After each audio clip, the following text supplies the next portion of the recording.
بسم اللہ الرحمن الرحیم۔ شروع اللہ کے نام سے جو بڑا مہربان نہایت رحم کرنے والا ہے۔ عبس وتولى ان جاءه الأعمى وما يدريك لعله يزكى۔ اس نے تیوری چڑھائی اور منہ موڑ لیا صرف اس لیے کہ اس کے پاس ایک نابینا آیا۔ تجھے کیا خبر شاید وہ سنور جاتا، او يذكر فتنفعه الذكرى، یا نصیحت سنتا اور اسے نصیحت فائدہ پہنچاتی۔ اما من استغنى فانت له تصدى وما عليك الا يزكى۔ جو بے پرواہی کرتا ہے اس کی طرف تو پوری توجہ کرتا ہے، حالانکہ اس کے نہ سنورنے سے تجھ پر کوئی الزام نہیں۔ وَأَمَّا مَن جَاءَكَ يَسْعَى وَهُوَ يَخْشَى فَأَنتَ عَنْهُ تَلَهَّى۔ اور جو شخص تیرے پاس دوڑتا ہوا آتا ہے اور وہ ڈر بھی رہا ہے تو اس سے تو بے رخی برتتا ہے۔ كَلَّا إِنَّهَا تَذْكِرَةٌ، یہ ٹھیک نہیں، قرآن تو نصیحت کی چیز ہے۔ فَمَن شَاءَ ذَكَرَهُ، جو چاہے اسے یاد کر لے۔ فِي صُحُفٍ مُّكَرَّمَةٍ مَّرْفُوعَةٍ مُّطَهَّرَةٍ، یہ تو پرعظمت صحیفوں میں ہے جو بلند و بالا اور پاک صاف ہیں۔ بِأَيْدِي سَفَرَةٍ كِرَامٍ بَرَرَةٍ، ایسے لکھنے والوں کے ہاتھوں میں ہے جو بزرگ اور پاک باز ہیں۔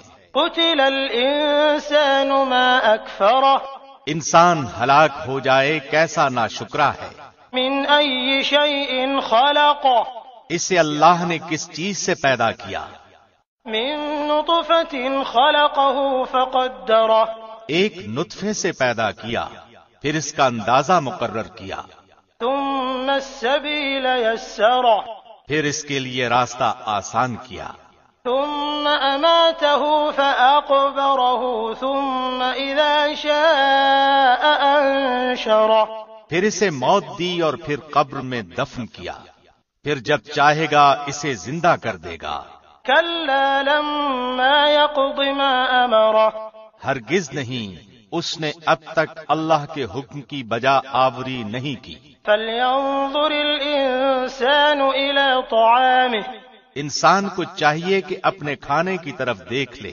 انا صببنا الماء صبا، کہ ہم نے خوب پانی برسایا، ثم شققنا الارض شقا، پھر زمین کو اچھی طرح پھاڑا، فأنبتنا فيها حبا وعنبا وقضبا وزيتونا ونخلا، پھر اس میں سے اناج اگائے اور انگور اور ترکاری اور زیتون اور کھجور، وحدائق غلبا وفاكهة وأبا، اور گنجان باغات اور میوہ اور گھاس چارہ بھی، متاعا لكم ولأنعامكم، یہ سب کچھ تمہارے استعمال و فائدے کے لیے اور تمہارے چوپایوں کے لیے۔ فَإِذَا جَاءَتِ الصَّاخَّةُ،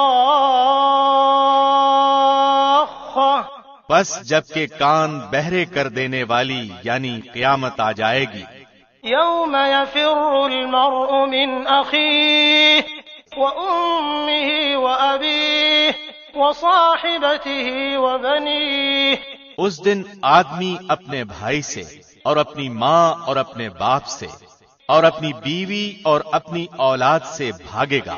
لِكُلِّ امْرِئٍ مِّنْهُمْ يَوْمَئِذٍ شَأْنٌ يُغْنِيهِ، ان میں سے ہر ایک کو اس دن ایسی فکر دامنگیر ہوگی جو اسے بے پرواہ بنا دے گی۔ وجوہ یومئذ مسفرہ، اس دن بہت سے چہرے روشن ہوں گے، ضاحکۃ مستبشرہ، جو ہنستے ہوئے اور حشاش بشاش ہوں گے۔ ووجوہ یومئذ علیہا غبرہ، اور بہت سے چہرے اس دن غبار آلود ہوں گے، ترہقها قترہ، جن پر سیاہی چڑھی ہوئی ہوگی۔ اولئک هم الکفرۃ الفجرة وہ یہی کافر بد کردار لوگ ہوں گے۔